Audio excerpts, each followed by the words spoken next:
With the release of the new spin-off Ballerina, we now have 5 movies and 1 TV show in the John Wick universe. So today, I thought it was time for me to stop and rank all 6 projects inside of the John Wick universe, ranked from the worst to the best. Please know that everything that I will say in this video is just my very own opinion. My name is SW Nation, and you are free to comment down below your very own ranking of all 6 projects in the John Wick franchise, ranked from the worst to the best, just like me. Or you could just do your favorite. Please don't forget to check out that Twitter and that TikTok link. Those are in the description, along with that Ballerina movie review. That link is also in the description as well. With all that being said, guys, like, comment, and subscribe, and let's get right into our ranking.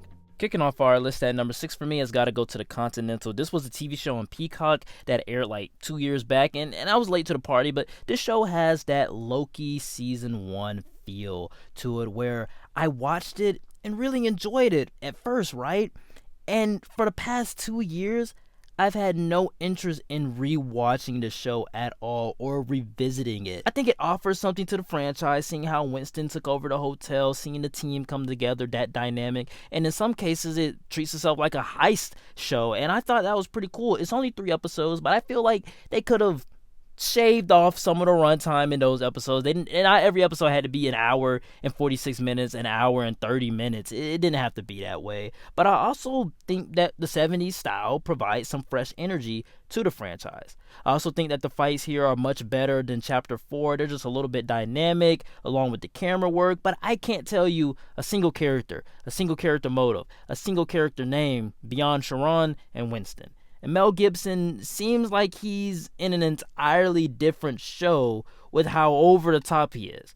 Overall, the show is just plain forgettable. At number 5, we have Chapter 4. Keep in mind, I think this movie is an achievement on all fronts of filmmaking. The fact that even in the 4th film, they're able to continue to produce thrilling, well-choreographed action that blends the lines between practical and movie magic, that also continues to top itself in every sequence, is just incredible. Upon rewatching the film, the story ends in a satisfying way. That makes you go, that's the perfect conclusion. That makes you go, wow, John Wick may really be dead. Even though he's actually not dead. We never saw a body, never saw a casket, and they also announced Chapter 5 with Keanu returning. There's so much praise on screen here. People fail to remember that the length is actually just too long. I mean, 3 hours is a lot. I've only seen this movie 3 times. My 3rd time was my last rewatch. I watched it 2 times in 2023, fell asleep during both. Because for the most part, the film is 20 to 30 minutes worth of action scenes and shootouts with 10 minutes worth of dialogue. The body count here is so high that it just becomes numbing at a point, because there's nothing but waves upon waves of henchmen coming at John, and you just get tired of it all. Number 4, Chapter 2, once was my least favorite, but the film is a whole lot of fun. John Wick is back with more assassins that want to kill him, more shootouts ensue, and it's just as action-packed as ever. It, for the most part, follows a simple story, giving John another reason to incite revenge. The plot is kind of the weakest, though, and fairly forgettable until the end, when he kills the guy that he kills inside of the Continental, and it pushes him into the plot of Parabellum, making him excommunicado.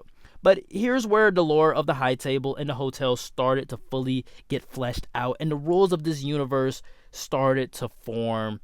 Again, after my rewatch, I found it to be a pretty fun film. Number 3, we have Chapter 3 Parabellum, the most accessible to new audiences. I think this film has the best mix of action, length, and story.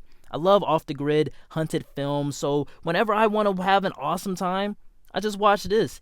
Even watching this with my mom, she said she's ready to watch 4 immediately. Parabellum continues to explore the mythology and introduce new characters that all bring some infectiously fun energy to the film. At this point in 2019, John Wick was on the top of the world. I mean, they had the 1st film, they had the 2nd film. Everybody was excited to see what's going to happen in this 3rd film, and you could just feel that energy behind the movie. It picks up right where Chapter 2 left off, and from there, I mean, it's just a whole lot of fun. Awesomely choreographed action. But talking negatively about this film, nothing really happens in the plot. And in fact, this is not really the true sequel to 2. The true 3rd sequel is 4, because a lot of the plot points are actually better explored in 4 rather than in 3. This is more like John Wick 2.5. My runner-up at number 2 is Ballerina, the newest addition to the franchise. The first spin-off could have been a sorry attempt at trying to gender swap John Wick to give the teeny boppers something to complain about. But this film is just bonkers, thrilling, and exciting thanks to its dynamic action scenes showcasing how a woman would handle missions in this field. Ana de Armas' star power just exudes all over the screen. She brings a level of intensity to the role. I love it all. This film also brings back the plot of revenge to the franchise because, in 3 and 4, we haven't really had the plot of revenge. I also love the fact that they bring back the idea that John Wick is the Baba Yaga, the most feared man on the planet. And again, for the last couple of films, nobody's been kind of fearing him as much versus that first film. And they bring it back inside of this movie. John Wick is the Baba Yaga, man. His presence is all over the film. It also feels different and connected to the world because characters from the John Wick films pop up in here. And if you take out John Wick, the story doesn't change. But the fact that his presence is there, the fact that he's inside of the film, I think makes the world a whole lot better. I just think that Ballerina is a fantastic addition to the John Wick universe. But coming in at my number 1 has got to go to John Wick, the original. There can only be one number 1, and Ballerina does bring back the revenge, but this was the film that did it first in the more effective way. While there's a lot of action and shootouts, its central focus on revenge, John's reasoning for coming out of retirement is because his dog died, given to him by his late wife.